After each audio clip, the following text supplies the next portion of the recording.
नमस्कार दोस्तों, स्वागत है फिर से एक बार आपके अपने भैया जी की पाठशाला में।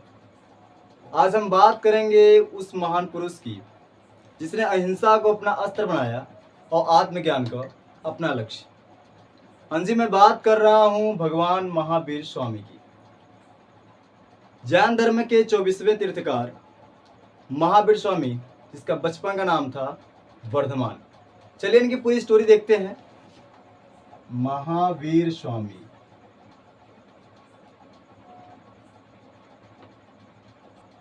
जैन धर्म के पहले तीर्थकार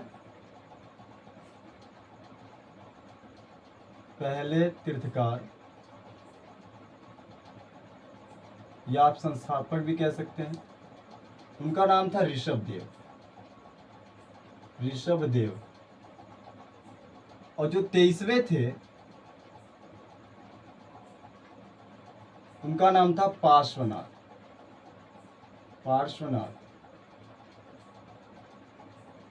और जो 24वें हुए उनका नाम है महावीर स्वामी।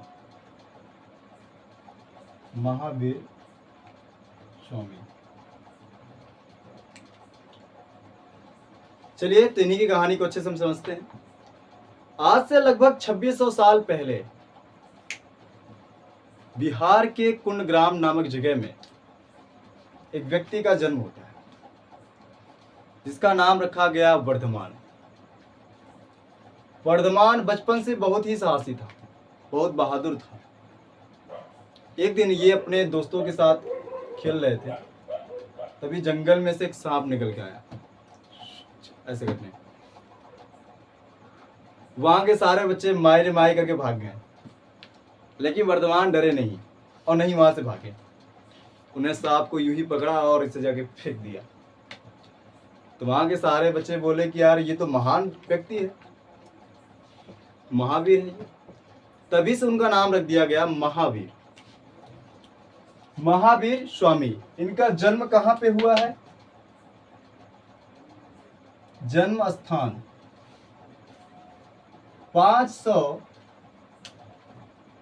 599 ईसा पूर्व बिहार के कुंडग्राम जगह पे। कुंडग्राम।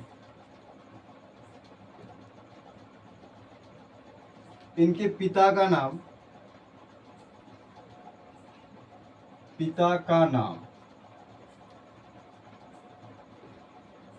सिद्धार्थ।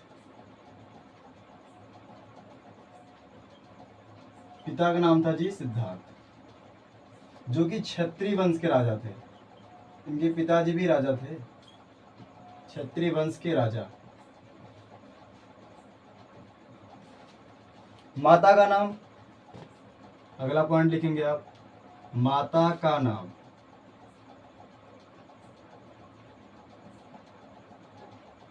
त्रिशला।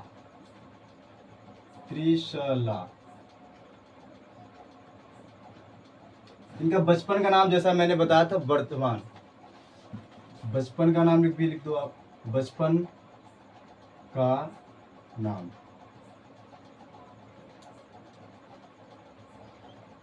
वर्धमान।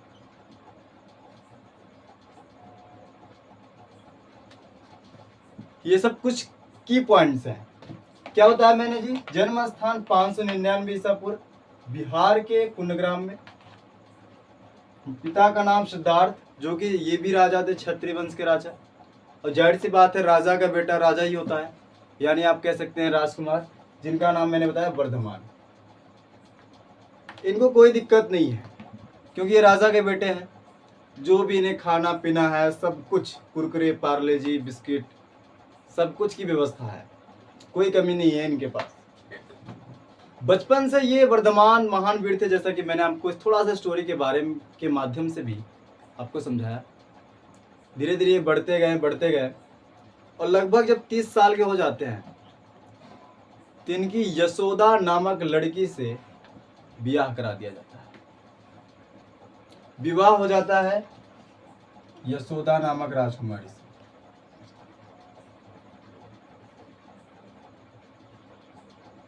विवाह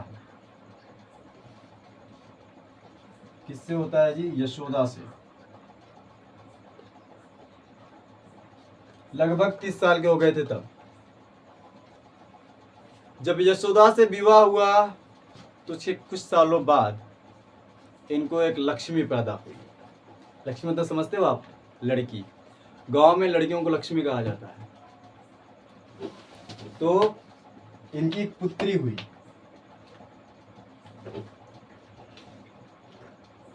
पुत्री का नाम प्रियदर्शना।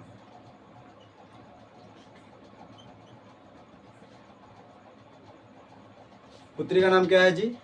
प्रियदर्शना। अब धीरे धीरे ये इनके माता पिता यानी जो सिद्धार्थ त्रिशला थे, किसी अनावश्यक कारण की वजह से इनकी मृत्यु हो जाती है। अब सारा जिम्मेदारी इनके भाई, बड़े भाई पे आ जाती है, जिनका नाम था नंदीवर्धन। तो बड़ा भाई का नाम क्या है? बड़ा भाई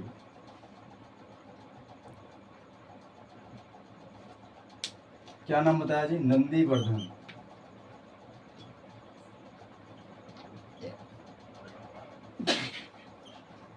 अब पूरा का पूरा जितना भी रिस्पॉन्सिबिलिटी है, अब सारा कुछ इनके भाई पे आ गया था, यानी बड़े भाई नंदीवर्धन के पास। एक दिन वर्धमान घर से बाहर निकले, हालांकि रोजे निकलते थे। उन्होंने खेत की ओर देखा कि एक व्यक्ति यानी एक किसान हल में बैल लिए हुए खेत को जोत रहा है। इन्होंने कहा कि यार वो बैल को कितना दर्द हो रहा है, कितना पेन हो रहा है, और उससे बड़ी बात है जो मिट्टी को जोत रहा है, वो मिट्टी में भी कुछ कीड़े मकोड़े होंगे जो दब के मर रहे हैं। उन्होंने कहा यार अहिंसा नहीं करना चाहिए, किसी भी जीव को मारना नहीं चाहिए। फिर क्या, मात्र 30 साल की अवस्था में ही, 30 साल में शादी हुई थी, और 30 साल की अवस्था में इन्होंने अपने बड़े भाई से यानी नंदीवर्धन से परमिशन ले लिया कि मुझे ये घर छोड़ के जाना है। इनकी पत्नी बोले कि मैं भी चलूंगी आपके साथ, आपके बगैर मन नहीं लगता, लेकिन उन्होंने मना कर दिया। तो महावीर स्वामी अपने घर को 30 साल की अवस्था में नंदीवर्धन से यानी कि अपने बड़े भाई से आज्ञा लेके सत्य की मार्ग के खोज पे निकल गए। तो सबसे पहले जाते हैं वैशाली। कहाँ जाते हैं जी? वैशाली। वैशाली जाकर इन्होंने अपने वस्त्र को उतार दिया, अपने अस्त्र को भी, क्योंकि राजा के बेटे थे, सब कुछ उतार दिया। उन्होंने तपस्या किया लगभग 12 साल। कितना साल तपस्या किया जी? 12 साल। 12 साल तपस्या किया उन्होंने।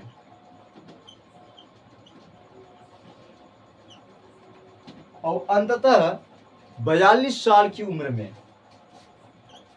42 साल की उम्र में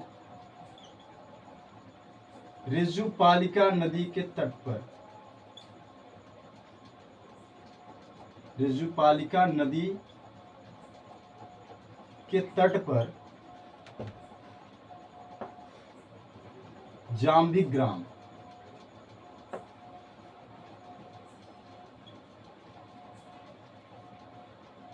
साल वृक्ष के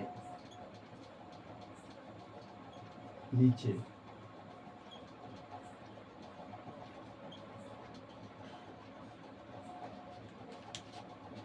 इन्होंने सत्य की मार्ग की खोज कर ली। कहाँ जाते हैं? सबसे पहले वैशाली जाते हैं। इन्होंने अपने वस्त्रों को उतारा, उसके बाद जाते हैं वैशाली के बाद 12 साल तपस्या करते हैं। 42 साल की जब इनकी उम्र हो जाती है, एज हो जाता है, तो इन्होंने ऋजुपालिका नदी के तट पर जाम्बी ग्राम, बिहार में एक जगह है जिसका नाम है जाम्बी, साल वृक्ष, साल एक वृक्ष है, पेड़ है, जो इसी का नाम क्या है? अश्वकड़ या अश्वकड़िका। संस्कृत में से अश्वकड़ कहा जाता है या अश्वकड़िका कहा जाता है। तो साल वृक्ष के नीचे इन्होंने 42 साल की उम्र में ज्ञान प्राप्ति किया। तब इनका नाम पड़ा महावीर स्वामी। इन्हें जितेंद्र भी कहा जाता है। जितेंद्र क्यों कहा जाता है आपको मैं बता दूं, जीत प्लस इंद्र, यहां पे मैं लिखता हूं जीत प्लस इंद्र बराबर जितेंद्र। क्यों कहा जाता है? अर्थात जिसने अपनी इंद्रियों को जीत लिया। अब इन्होंने ज्ञान की प्राप्ति तो कर लिया, इसको अच्छे से हम एक्सप्लेन करेंगे भी जितेंद्र को आगे चल के। अब इनको ज्ञान की प्राप्ति तो हो गई, अब ये देंगे उपदेश। इनके जितने भी उपदेश थे सब प्राकृत भाषा में थे। तो उपदेश कहते कैसे जीते? उपदेश कौन सी भाषा में थी?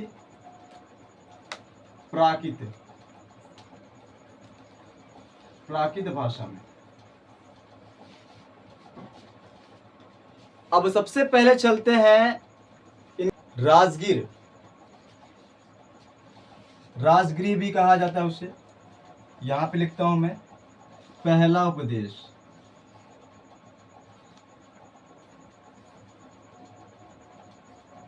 इन्होंने सबसे पहले दिया राजगीर में सबसे पहला उपदेश विपुला पर्वत के नीचे। राजगीर में ही एक विपुला पर्वत है, पर्वत का नाम क्या यहाँ पे लिख देते हैं, विपुला पर्वत।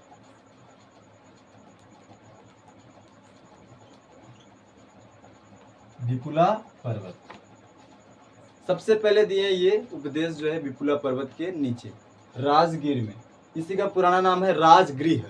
ठीक है, सबसे ज्यादा उपदेश, पहला उपदेश जो था इनका, जो इनका पहला उपदेश था, इन्होंने 5 सिद्धांत दिए, या आप कह सकते हैं महाव्रत, 5 महाव्रत। 5 महाव्रत कौन कौन थे? सबसे पहले अहिंसा। अहिंसा का मतलब आप जानते हैं, जीवों को न मारना। ठीक है, इन्होंने कहा जीवों को नहीं मारना चाहिए। दूसरा अस्तेय। अस्तेय का मतलब है चोरी नहीं करना चाहिए। ठीक है, नंबर 3 ब्रह्मचर्य, यानी अपने इंद्रियों को वश में रखना चाहिए। चौथा अपरिग्रह। अपरिग्रह, अपरिग्रह का मतलब है जरूरत से ज्यादा धन नहीं लुटाना चाहिए। धन मतलब पैसा, मतलब जितना आपको नीड है, जितना जरूरत है उतने, सब जरूरत से ज्यादा कोई भी चीज मत रखो। अपरिग्रह का। अब 5वां और सबसे इंपॉर्टेंट सत्य। इन्होंने कहा सदैव सदा सच बोलो। इनके कौन 5 महाव्रत थे? अहिंसा मतलब जीवों को न मारना, दूसरा अस्तेय चोरी न करना, ब्रह्मचर्य अपने इंद्रियों को वश में रखना, अपरिग्रह जरूरत से ज्यादा चीजों को कलेक्ट करके नहीं रखना, 5वां सत्य सदैव सच बोलना। आगे चलते हैं जी। इन्होंने सबसे ज्यादा उपदेश जो दिया है, सबसे ज्यादा वो राजगीर में ही दिया है। राजगीर में सबसे ज्यादा उपदेश राजगीर में ही दिया है। जब ये पहला उपदेश देते हैं, यानी जहां 5 महाव्रत देते हैं, वहीं पे इन्होंने 11 गणधर को ज्ञान दिया। गणधर का मतलब यहाँ पे है शिष्य। तो शिष्यों की संख्या कितनी थी? 11। शिष्य कितने थे पहले उपदेश में? शिष्यों की संख्या, जिसे मैंने बताया गणधर भी कहा जाता है, गणधर 11 था। इनका जो प्रथम विद्यार्थी था, या प्रिय विद्यार्थी भी कह सकते हैं आप, प्रथम विद्यार्थी या प्रथम शिष्य कह सकते हैं आप, प्रथम शिष्य या प्रिय शिष्य।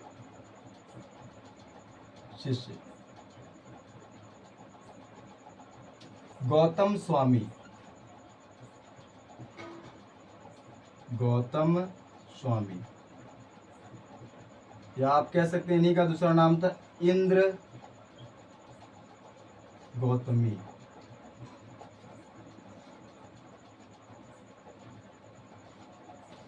ठीक है जी, आगे चले। इनका जो पहला अनुयायी बना, ठीक है, पहला अनुयायी, पहला, अगला पॉइंट लिखेंगे, पहला अनुयायी,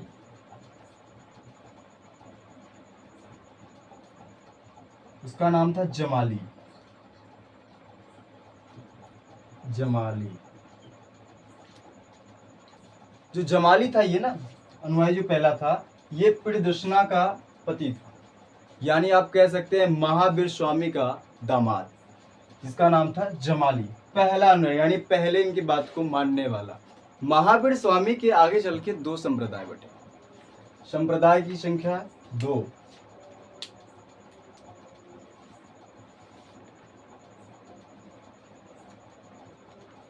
धर्म के, जैन धर्म के संप्रदाय, या आप शाखाएं भी कह सकते हैं, 2 बटे, 2 भाग में, एक श्वेतांबर और दूसरा दिगंबर, या दिगंबर को ही पीतांबर कहा जाता है। श्वेतांबर, दिगंबर या पीतांबर। श्वेतांबर मतलब श्वेत प्लस अंबर, यानी ऐसा व्यक्ति, मतलब ऐसा संप्रदाय जो श्वेत कलर का कपड़ा पहनता, वे श्वेतांबर होते हैं।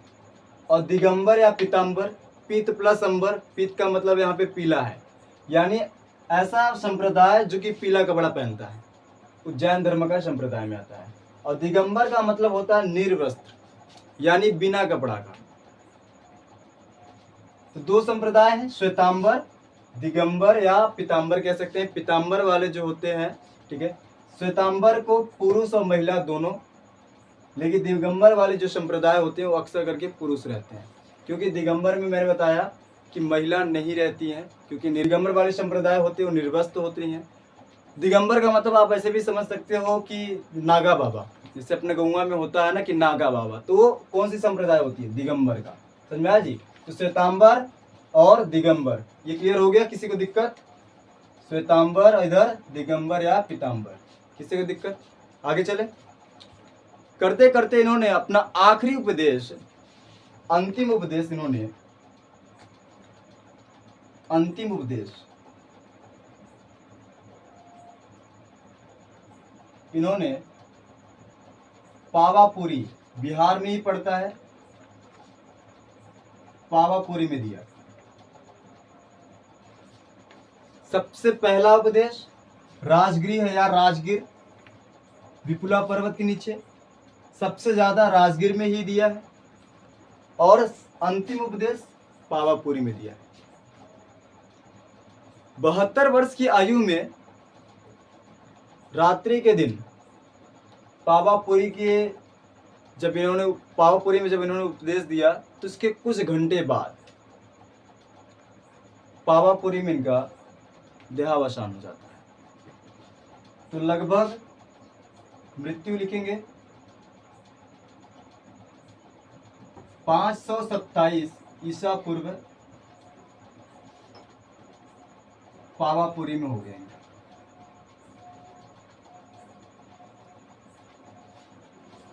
अंतिम उपदेश भी इनका पावापुरी में था। और मैं जैसा कि मैंने बताया कि पावापुरी में जब इन्होंने उपदेश दिया, तो उसके कुछ घंटों बाद, ठीक है, तो 527 ईसा पूर्व पावापुरी में इनका देहांत हो जाता है, मृत्यु हो जाता है।